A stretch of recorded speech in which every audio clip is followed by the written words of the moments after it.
So welcome everybody to the latest Knowledge Network on Climate Assembly workshop. Today we're going to be asking the slightly intriguing question of what goes wrong with assemblies, which is probably a question we should have asked 3 years ago rather than asking it at this point in our lifetime. But I think it's a really critical question. I want to talk a little bit in a second about why we're motivated to do that. Just before we start, just to remind you that we are recording. If that is a problem for you, I mean, mostly it's going to be spotlighted on me or other speakers, but please be aware of that. And if it is a problem, turn your camera off. And as ever, just please put material into the chat, whether you've got any comments or whether you've got any contributions or any questions of things that you've heard. We're really fortunate today to be joined by three really good speakers: Yves Dejaeghere, who's the Executive Director of FIDE; Eva Mackevica, who is Participatory Projects Coordinator at the Field of Dialogue Poland; and Lucy Parry, who is Senior Research Associate at the Centre for Deliberative Democracy and Global Governance, and also Research Fellow at the University of Edinburgh. And together, at the start of this, what we're going to start off with is by sort of throwing out some ideas about what we, from our perspectives, think can go wrong with assemblies. Now, why are we asking that question? I mean, it seems we are a good practice network. And we've been pushed for a number of people over the last few years and months have been suggesting that we as a network should be generating another set of principles for what should guide good practice in relation to climate assemblies. And we've actually hesitated from doing that. There's a couple of reasons. But mostly it's because already we can see some really good recommendations at some really good principles and proposals out there already. So, for example, a number of years ago, the OECD produced a set of principles for guiding deliberative processes. They included like ideas of transparency, representativeness, accountability, etc. And similarly, more recently, the Council of Europe have done a similar thing. And we think these principles are really important. They've played a really key role in sort of, if you like, trying to set standards and establish good ways of working within our community. We could, I think, have tried to think about how we alter those or work with those in relation to climate assemblies. I'm not sure we would have come up with anything much different. But what we thought we would do, and what we thought would be really helpful, is to start really surfacing some of the more clearly surfacing some of the challenges and problems that occur when people run climate assemblies. And the reason why we think that's so important is, I think there's a saying, isn't there? You learn from your mistakes. But when we're talking to advocates and when we're talking to practitioners and to policymakers, they often pushing us on that question of look, what's the thing that we really must get right? What's the thing that if we do will cause problems? And we think actually it will be really excellent for us to produce some guidance which clarifies the types of things that have commonly appeared in practice that have undermined assemblies. What we'd like to do is to, in some ways, prioritize those. It doesn't mean that we will actually, like have our number one, number two, number three necessarily, but really be able to say to practitioners, look, from practice, we've seen these things go wrong on a number of occasions. And if they are the sorts of things, and that you can develop strategies and that you need to develop strategies to avoid that. And we hope that we will produce some guidance and some sort of some guidance and some sort of recommendations to those who are organising assemblies to try and ensure that they avoid these problems. The second reason we want to do this, I guess, is we're going to engage in collective therapy. All of us have been involved in assemblies that have not been as perfect or as smooth or as robust as we would have hoped. This is an opportunity to get some of that off your chest, share with your fellow network members some of those frustrations, see whether those frustrations and problems that you've experienced are replicated in other places. So I'm hoping that this will be a fun exercise. It will also be a liberating exercise because you'll be able to articulate those frustrations that you've had. So how is this going to progress? So I've kind of introduced to you the sort of the rationale for why we want to do this, the fact that we'd like to produce some sort of guidance towards the end of this process, where we kind of highlight what people within our community think are the main failings with assemblies. But we want to kind of hear from a variety of different perspectives, and we thought we would seed your collective work today with 3 inputs from Yves, from Eva, and from Lucy, to give us a sense of from their different perspectives, what they've seen and what they've heard and what they've worked with, which for them has led to poor practice and things that we really as a community need to recognize. So I'm going to hand over to them rather than me sort of push too much of my own thoughts and my own agendas. I have plenty to say on this matter. They're going to be giving us the wisdom of their experience. And actually, most of this workshop we're going to then spend within breakout groups. And the idea is that we have a chance in our groups to brainstorm those things that we think have been problematic and failings from processes that we've seen and witnessed. And then we're going to actually try and see if we can get some sort of ranking, see where we can see whether we can actually highlight those which we think are the most grievous, the most problematic of failings, and those ones that we really need to highlight. And we'll come back at the end and see how close the groups are with each other. But let's kick things off. And initially, I'm going to ask Lucy Parry to give us some insights, because she'll explain to us, she's recently finished a project with Nicole Curato on integrity in deliberative processes. And obviously the opposite of integrity is failings. So Lucy, over to you. Thank you, Graham, and thanks for the invite to speak today. It's great to see so many people here. So I was thinking about what to say, and I started kind of reflecting on where this interest came from. And I think my interest in what goes wrong during deliberative processes probably goes back to my earliest experiences of being there and seeing them in person and learning to appreciate early on in my PhD the incredible amount of work that happens behind the scenes to make something like an assembly happen. And Graham and I met for the first time in person whilst working on the UK's pilot citizens' assembly back in 2015. And during which we can both safely say that, you know, lots of things went wrong and an incredible amount was learned from those projects as well. So I'm interested not only in what goes wrong, but also the agility and diligence with which I've seen practitioners respond to these challenges on the ground. And I had the opportunity to kind of systematize that interest with the Deliberative Integrity project, which has recently concluded. And myself and Nicole, we asked members of the Deliberative Mini-Publics community, what are your guiding motivations and goals for mini-publics, and what stops you from achieving those goals? And in many cases, that last question overlaps with the question of what goes wrong, as Graham mentioned. So we've already published some work. Sorry, my cat is gone after. I'm sorry.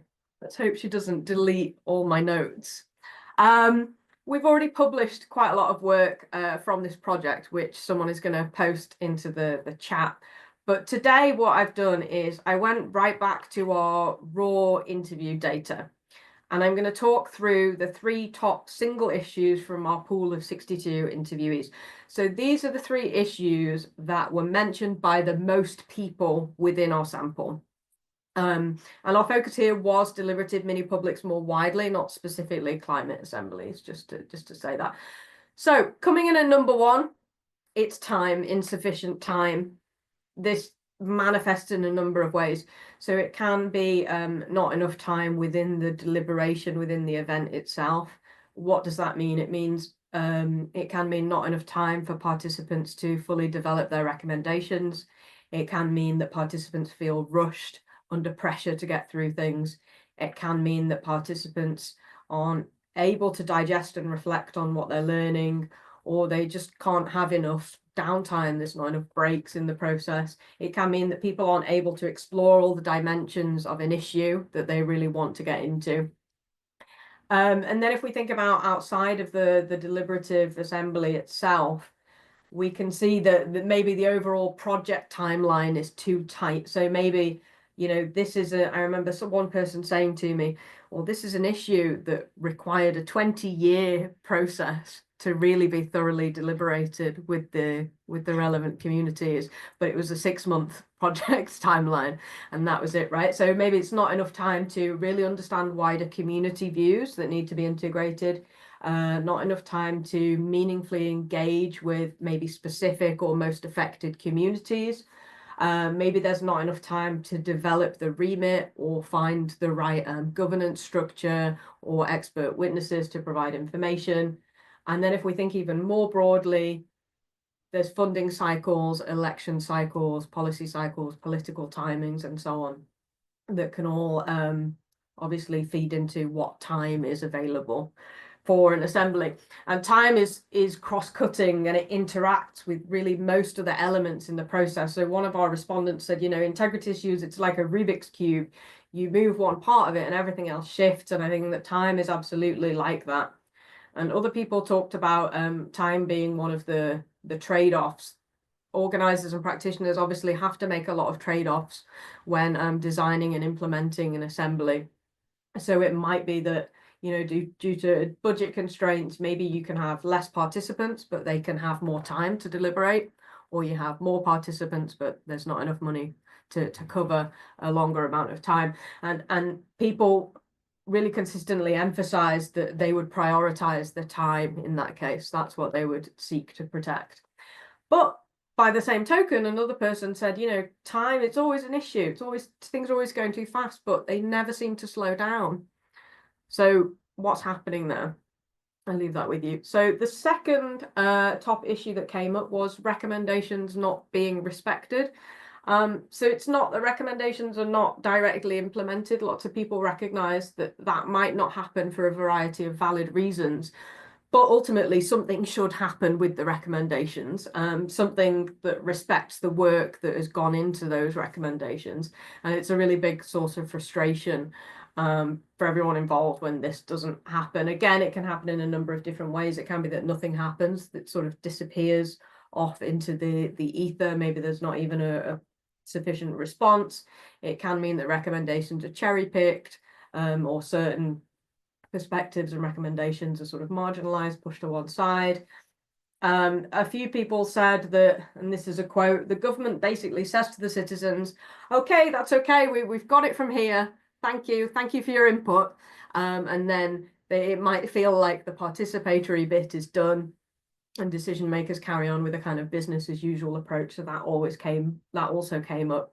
And the consequences here are obviously incredible frustration for organisers, participants, and communities as well. And people felt like this was an integrity issue because they felt like when you bring people, everyday people, into a deliberation, even though there's a lot of uncertainty around what kind of impact can be achieved, there's a kind of, people felt like there's an implicit expectation built in there that something will happen. You will put in this hard work and it will have some kind of result, right? So that's why people framed that as an integrity issue. And then the third thing that came up for the most people is what we call sortition orthodoxy. Now, this is a bit of a different one in that it's not something that goes wrong during the process per se, but rather it's a reflection on a potentially problematic aspects of a core feature of citizens' assemblies, sortition and random stratified selection of participants. So this is basically a concern that sortition is limited in how it can deal with issues around inequality and inclusion and exclusion. And then there's a concern about a sort of attachment to sortition at the expense of inclusion or at the expense of some people's well-being. So basically asking, can an assembly, a process using sortition adequately deal with or address in a just and inclusive way questions around, for example, racism, colonialism? Can the experiences and perspectives of marginalized or minoritized communities be dealt with in an assembly where there's potentially a very small number of people from those communities present as participants? And then you'll need to think about the experience of those people within the assembly. So a few people told us, and this is just one example, a single Indigenous participant was assumed by other participants to be able to represent the views and experiences of the Indigenous community in that area more widely. Or people told us about times where members of minoritized communities had experienced racism during the process.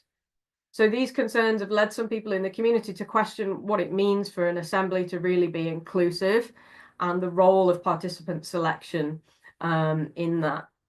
And I think that my personal reflection is ultimately we need to remember that sortition is not a neutral or a technocratic tool, but it's a political decision, and we need to kind of acknowledge and reflect on it as such. So those are the top three things from me. There were several other things that came a close fourth, which I'm not going to detail, but I'll just say it was poor facilitation, lack of commitment from decision makers prior to the process, and just generally poor organisation implementation decisions, and the assembly being treated like a tick box exercise. So they all came in very close behind the sortition issue, but I'll finish on there for today. Thanks. Lucy, thank you so much. I forgot, yeah, we perhaps we could have just spent this 2 hours explaining to everybody what we did wrong on the first ones we ever did. That probably would take up the entire workshop. So thank you for reminding me of my of the past. Lucy was referring to these pilot projects that we ran in the UK many years ago, and we really well, I had to be the lead facilitator for 4 days. I think that tells you enough of what went wrong. Thanks, Lucy, for that really interesting range of contributions there. I'd like to pass on to Eva Mackevica from I've probably just completely destroyed your surname. I'm sorry about that. From Field of Dialogue, who has got a lot of experience over the last 5 or 6 years working on climate assemblies and other citizens' assemblies, including, I think, previously with Blue Democracy. Is that right? Yeah. So really one of the pioneering organisations in this area. So Eva, based on your experience, what are the main failings? Thank you, Graham. Well, it seems that I will fill the spaces that Lucy left out, that she mentioned but didn't really get the space to get into, because my 3 priorities that I see that sometimes go wrong are spreading too thin, facilitation being treated as an afterthought, and overlooking the well-being of participants. So starting with spreading too thin. This can mean a lot of things, but most of what I see is that there is just not enough resources, human or otherwise, to really organize an assembly. Sometimes this means that the team is understaffed, or that there is not enough money to really make the decisions that we want to make and fulfill all the standards that we have in our minds or that have been set out internationally. This can mean bad governance, that, for example, some people in a team are overworked, some are just not aware of that. So there are a lot of things that go into this thing that goes wrong.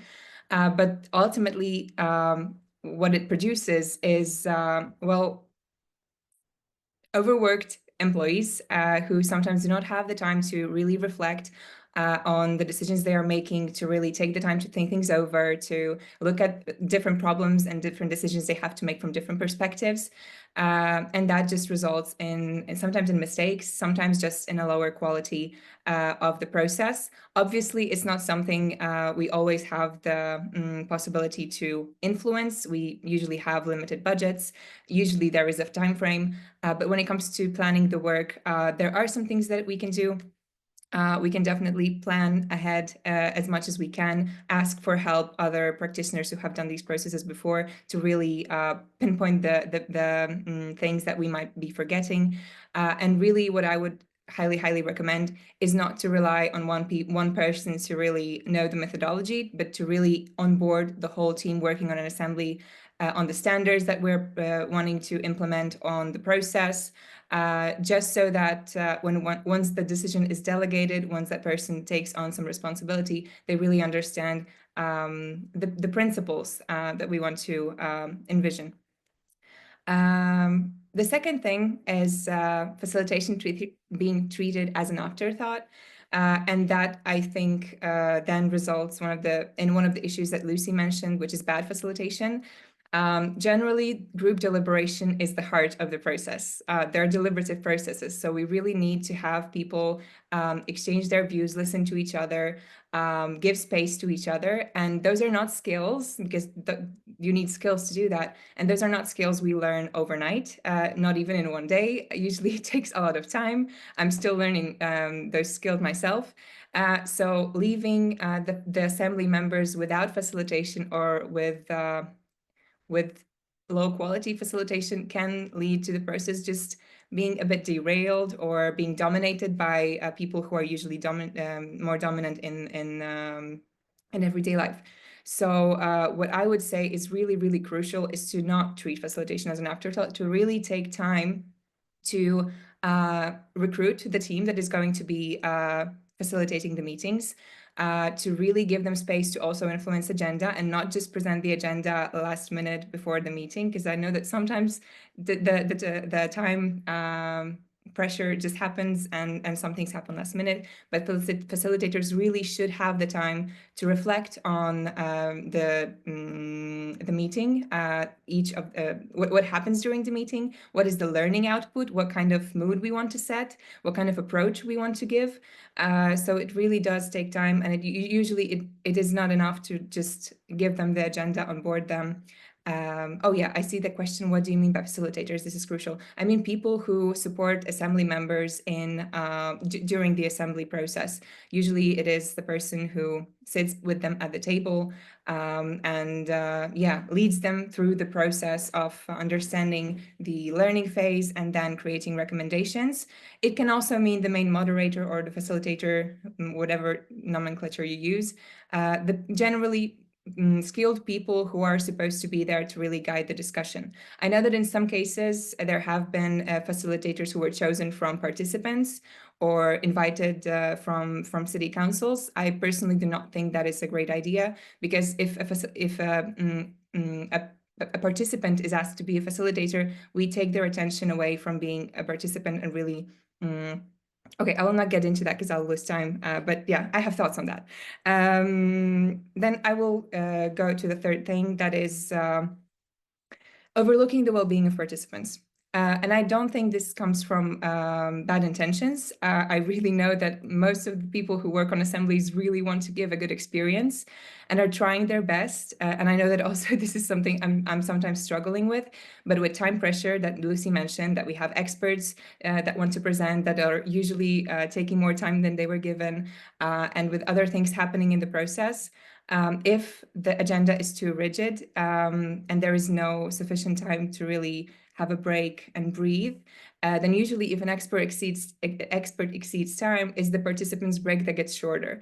And I feel like the well-being of participants should really be prioritized in assembly processes, because it's their work that will result in recommendations. So I would just really highlight that it's important to not treat assembly member time just as something that we can use freely. It's also their time. We should be respectful and not forget that if we set some boundaries, we should also respect them. And if we can't, ask participants how they feel about maybe being flexible about the time, because usually they are open to discuss. They also want to have more time on things. It's just not okay to just take the time without asking them. Yes, what to do to not treat, to really take care of well-being of participants. I would say plan longer breaks because you will always have to shorten them, at least most of the time. Onboard experts, really onboard them on the limits of time and how to make them stop talking, because sometimes it's hard. Mix up activities because a lack of movement can also be problematic, that people just are sitting and listening. So mix up activities, let them talk in groups, in plenary, maybe in twos. And really try to find the space to give them a pleasant experience. One of my co-workers from the previous organization, Marcin, he really has this goal that there should always be good cake, because when people have the break, they have coffee, they should also enjoy good cake. And I really appreciate that small thing that's always there. There's always good cake when Marcin is involved. So I would, encourage you to find those small things that make the well-being of participants better.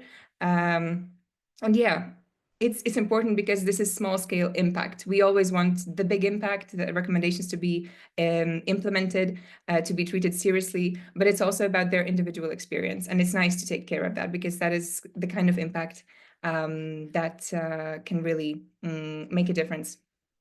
Thank you. Thank you so much, Eva. That was really, really great. And on a couple of times, I could feel your pain, because I think you were thinking of a particular example of your own experience. And I love the idea that one of the biggest failings of a climate assembly is that there isn't enough cake. I think that would be that's good. We used to when we were running in the days when I was running assemblies, it was always bringing ice cream in at the end of the day to just try and bring people's energy up. But so that someone always had to go on the ice cream run, which I thought was always a nice part of the assembly. But thank you so much for that. And I like the way that your focus, and I guess because you're a facilitator, your focus is very much has been in what you were talking about, was very much about that experience in the room. Because when we're talking about assemblies, we're talking about what's happening before them, what's happening during them, and what's happening after them. And Eva was really focusing on, I think in particular, on the actual experience of citizens in these processes. So that's really helpful. Last but not least is Yves Dejaeghere from FIDE, Federation for Innovation and Democracy Europe. And Yves has been involved in a number of projects, very often actually in a more political role compared to the kind of facilitator role that Eva's played. So Yves, from your perspective, share us your top 3 failings. It sounds terrible saying top 3 failings, doesn't it? There's something really wrong with that phrase, but I think you know what I mean. My first remark is, what is your reference to say what is wrong? So okay. I would start with a meta thing. But first of all, I'm really happy to be in this group, and so I'm going to be short for once, because I'm kind of repeating probably a lot of what has been said by the 2 great speakers before me. And what I wanted to say, but you've already said, is that I remember Ian Walker in one of our schools saying 50% is facilitation. I can break down all the rest. And so Eva has emphasized this very well. And what I was going to say is I can't really address that, because as you've just said, I've very often been involved either in the political part or in the design part. So my perspective is a bit more a meta one. But one of the things I do want to emphasize is I think it's really good to have these kinds of sessions. And as you know, we've had some with FIDE also, indoor sessions where we can exchange failings or what we think goes wrong. And it's important to talk about this. But just before I get into my 3 points, we should also sometimes be careful, especially if we frame this to the outside, to see what our yardstick is. So, for example, I had a lot of talk about, I did a lot of research as an academic on participation and groups not participating. And in some cases, you're so way off the mark that sometimes a bad sortition is better than anything out there. And so sometimes we need to take into account, that if our yardstick is perfection, that's good internally. We always need to get better. but we need to also make sure we're not measuring ourselves to a yardstick nobody else measures themselves to. And we fragilize ourselves. And second of all, I think you emphasized this with Lucy, and we had a similar experience in Belgium that I will get to. I mean, this is a learning experience. The good thing is that many assemblies are not yet decisive and might never be, which means in many cases they are like an advisory body. Yes. And I spoke yesterday to somebody who is going to set up the first probably assembly, climate assembly in his country in the south. And he actually said, I'm sure I'm going to make mistakes, but I want to make the good mistakes. And so your first ones are learnings. And so just don't hurt yourself. For those in the room, if you're doing your first one, you're going to make mistakes and it's not going to be perfect. Just we have to try to be better. But if we become flagellants, you know, these Christian orders that kind of hit themselves on the back, you know, we criticize ourselves to death. So what is my top three? It's very similar to the ones we heard. Not enough resources, but jumping into the process anyway. This can either be your politico wanting to do it or you yourselves, but we have this opportunity, we'll jump into it. A bad remit time mix. I know Kelly's in the room, I saw her.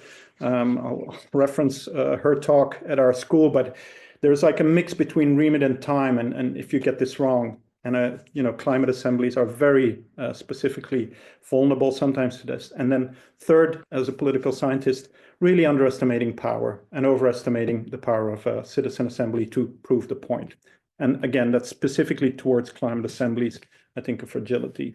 So first of all, not having enough resources and jumping in the process anyway.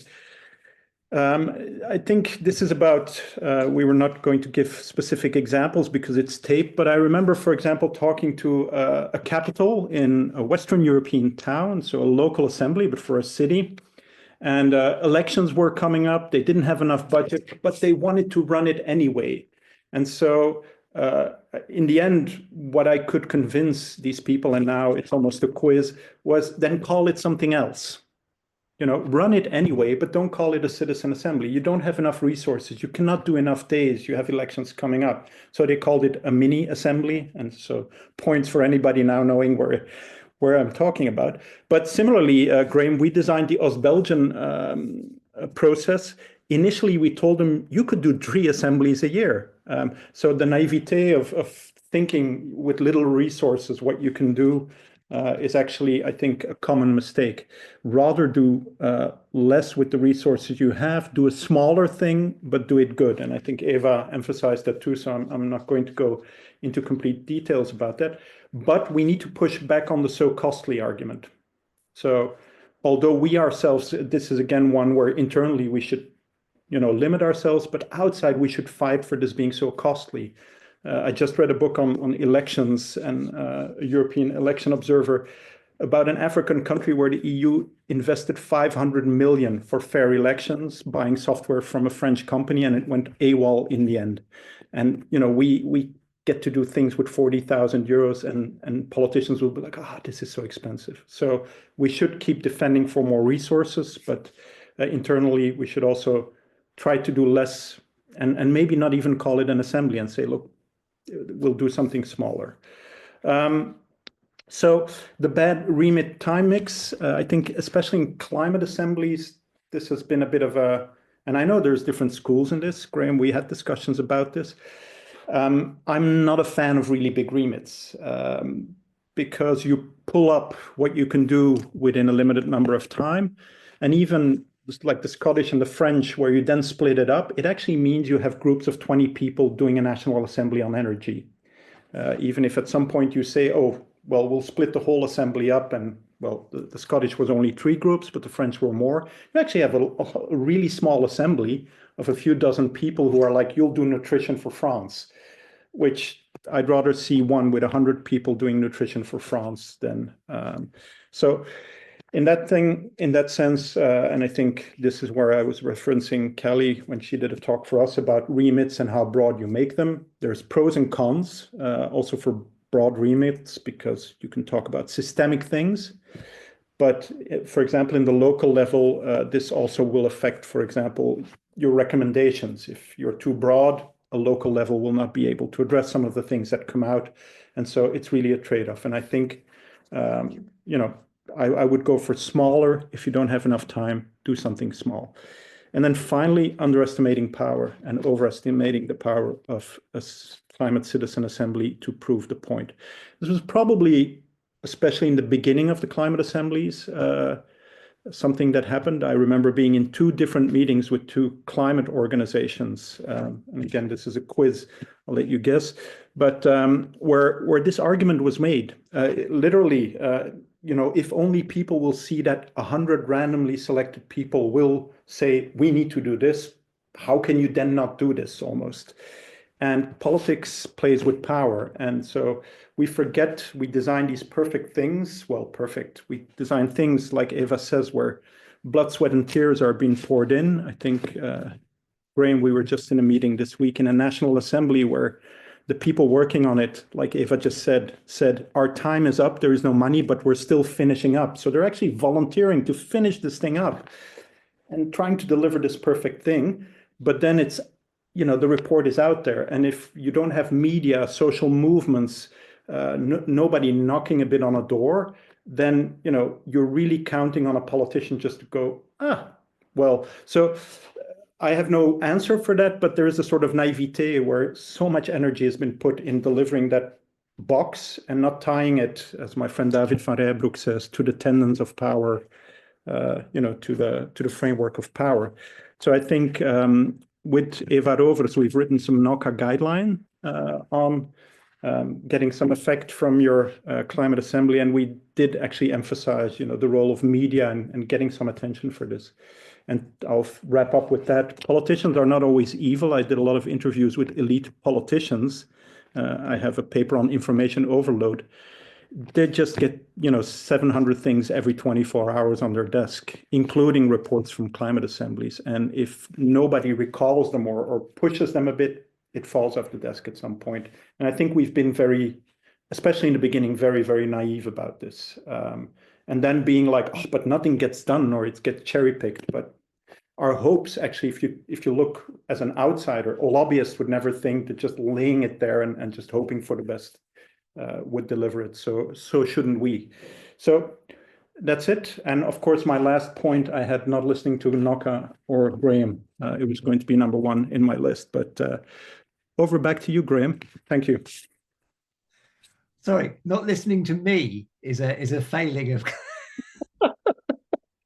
To your advice. Okay, that's very good. I like that. We'll just like yeah. The biggest failing of climate assemblies is not. I think on the draft guidance that we drafted some thoughts to try and stimulate people's thinking here. And one of the last points we said biggest failings was not consulting Knoca guidance. So yeah, that's good. I like that. So listen, thank you so much, Lucy. Thank you so much, Eva. Thank you so much, Yves. It's really, they were great inputs to sort of get us thinking and also get us into the right space, into the right headspace. What we're going to do is actually, rather than bring them together, have a discussion, have a Q&A, which is what we would often do, or what often happens on web calls, is actually to do some work together now. And what we'd like to do is to bring you is to put you into into some small groups for the next sort of, I think, for about another 40 minutes or so. I mean, we've got some decent time, and we'll take a break, obviously, between times. What we'd like you to do is give you a chance, firstly, to sort of crowdsource ideas. What are the things that, from what you've heard from Yves, from Lucy, from Eva, about, you know, which ones speak to you, or are there other things that you would bring as failings with climate assemblies? And I think one of the things that Yves has done there is actually suggested, you know, rightly, it's not just about what happens in the assembly, it's about the spaces around it and the roles of other actors. And then we're towards the end, we'll actually try and get you to try and you know, saying what as a group can you highlight 4 or 5 that you think are the most prominent failings. So we want to get a sense of whether or not there's agreement within our community as to what those might look like. Okay, everybody. So Thank you for that. I hope you had an interesting conversation. Certainly interesting in our group, the way that the way that people, as we were trying to our top 5, decided to start clustering things so that we could get as much in there as possible. So Dawn, do you want to give feedback from my group, just so we could just get 2 or 3 minutes from each group just to get a sense of where people were? Dawn, do you want to summarize group 1's findings? So this, if you can highlight, Dawn, that would be great. Or you can have us in. Yes, please do talk to them. Okay, so as Graham said, we got a bit cheeky and decided to start clustering things so we could get more than 5 issues in there. And the top 5 kind of categories that we came up with were around about insufficient resources. So that's looking at time and funding. We also looked at not enough care for people. So that's about appropriate venues, about food, about support, and about making sure that, and that goes for the facilitators as well as our participants, about not enough time built in to support good facilitation. And that's looking at lots of time to build trust, and to support that, to ensure that, you know, the organisers don't get burned out, and that there's opportunities there for the kind of proper infrastructure for the assembly to be set up as well.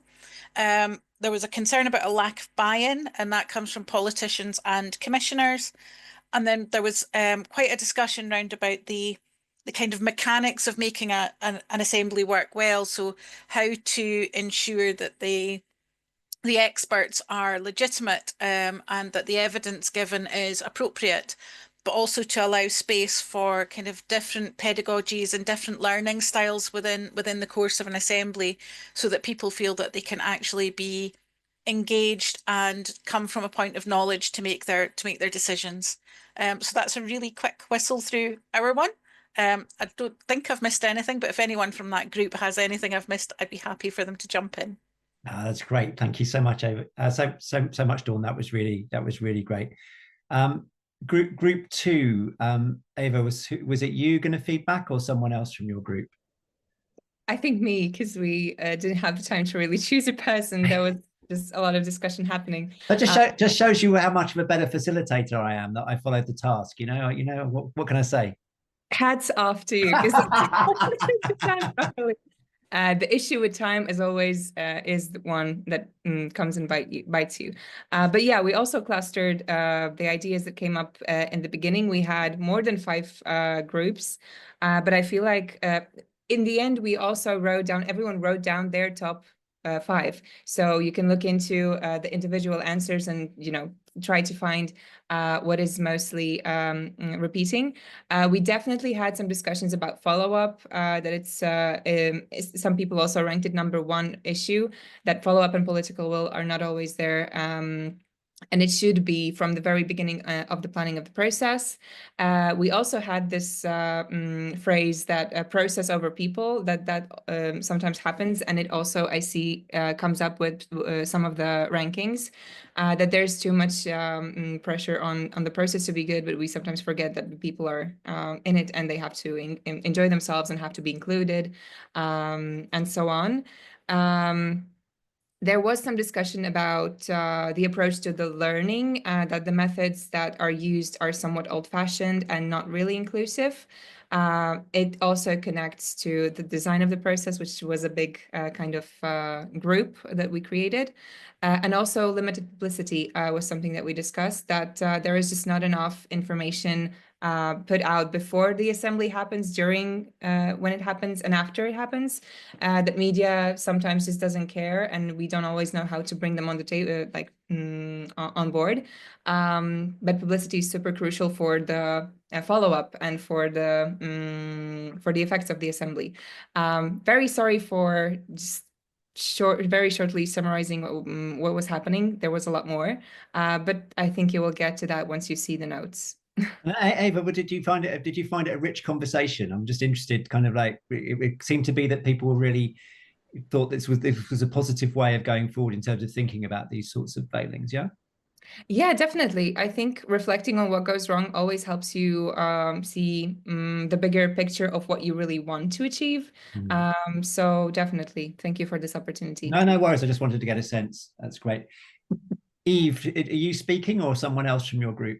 I'm a lousy facilitator. I'm not as good as you, so I'm speaking. Probably you just assigned somebody. I want to talk to people in your group how you did this. But so we had a really nice discussion. We sometimes went a bit off track. We have a top 6. I made a top 6 just to be obnoxious. But the first, quality of facilitation. Hard to get right. Sometimes the ability and time to deal with, for example, different opinions between members if you have to go forward. Then the specificity versus the generality of your recommendations. I think this came from Maria. Also, if they're too broad, for a policymaker, they can be really a bit, everything. But then if you are too specific, then you limit yourself. So how to kind of work around that. The short amount of time for deliberation and decision making. I mean, a general thing, right? There's so much more you could do, but you're limited in time. 4, have fun, which comes back to what Eva also said in her presentation about the cake, and the reverse would be, and I think the person bringing this up said, if it's not fun, I would just leave. So if it's stressful and not nice, people drop out. Recruitment, this came from Marie in Finland. I mean, it's still hard to reach young people. We haven't talked about recruitment a lot, but for example, recruitment of young people is sometimes very hard. The methods have just been mentioned. But also, I think somebody in our group mentioned, employers not giving time to people to actually say yes to these things. This is the topic of civic leave that is also floating a bit in our community. And I think our 6th, which it's a bit hard to express, but it's about the cost benefit of these things. And when you do advocacy, to explain what have you actually saved or you averted maybe a disaster, but you can't show this, right? So it's very hard to sometimes do advocacy. It's not what goes wrong with climate assemblies, but what is hard, I would say. And I thought I added that as a 6th one because I think it was a bit hard to place, but I think it's an interesting thing that came up in our group, and we discussed a bit like how to advocate what you have actually, and in the end you then start boiling it down to euros, which is always a bit kind of commercializing. Did you save money with this, which you don't want to do? Yeah, but anyway, that's really interesting, Yves. I'm just wondering, is that one of the things that's wrong with assemblies is that we don't have a convincing enough narrative sometimes around those sorts of issues, and maybe we're not telling stories well enough. I don't know. It's hard, but that's a bit what we discussed, and I thought that's why I added it. I thought it was an interesting. That's great. That's great. Thanks a lot. On to Lena. Did you? I've been volunteering. Sorry, Jasper's got his hand up. Jasper, did you have something you wanted to say right now, or? Yes, I want to add that I'm from Amsterdam, and the government of Amsterdam has a concrete example of social return. If they purchase for 2.4 billion euros every year in the city, all kinds of railways or highways or buildings, whatever. And if they give away a project like this, the social return must be 5% of the total amount spent on social projects in the city.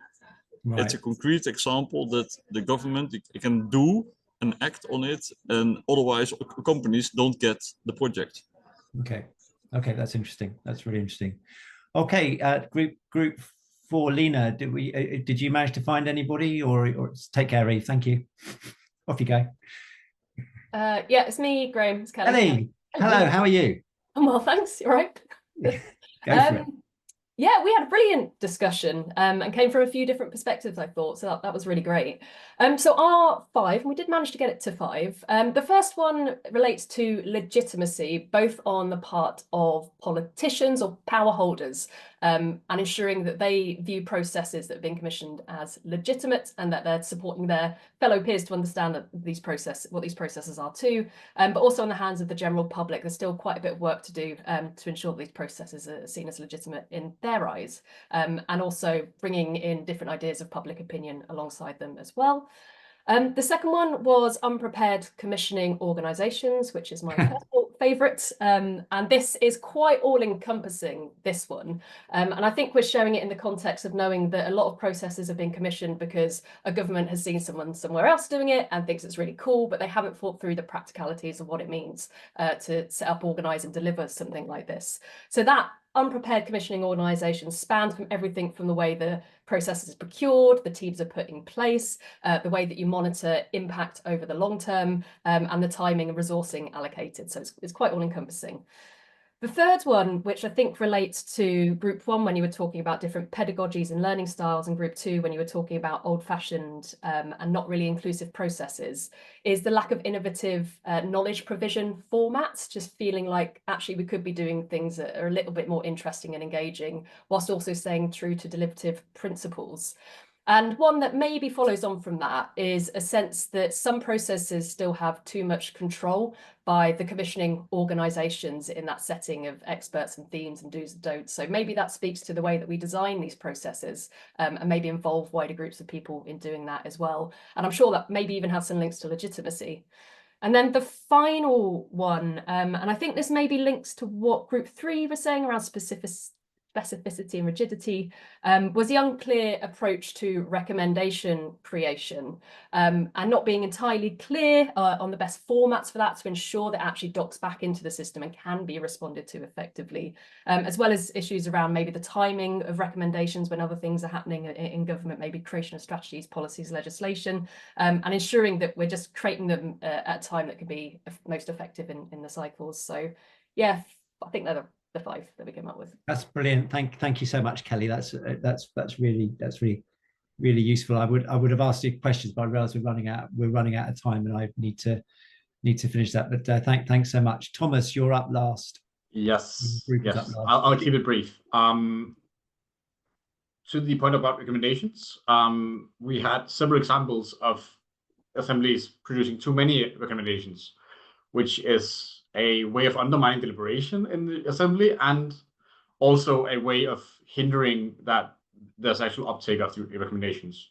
So I think the example was 7 participants in a subgroup producing 9 recommendations, and it was clear in the interviews afterwards that individual participants had individual recommendations that they championed. Yeah, so that's the first one. Another on recommendations is failing to develop a close relationship with local authorities, commissioning bodies, or the ones who are going to respond to the recommendations.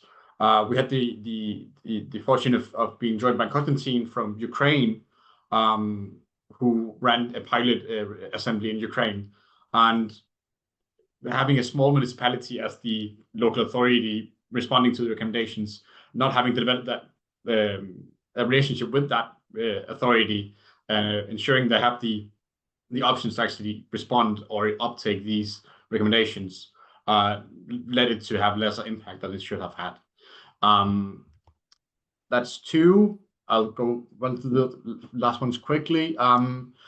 Yeah, basically over-investing in some areas of the assembly that either the commissioning body or the organizers or the facilitators thinks are important aspects, while neglecting others, leading to a skewed assembly, leaving participants to traverse a specific path set by not themselves but by the commissioning body. I think that other groups have spoken about this as well.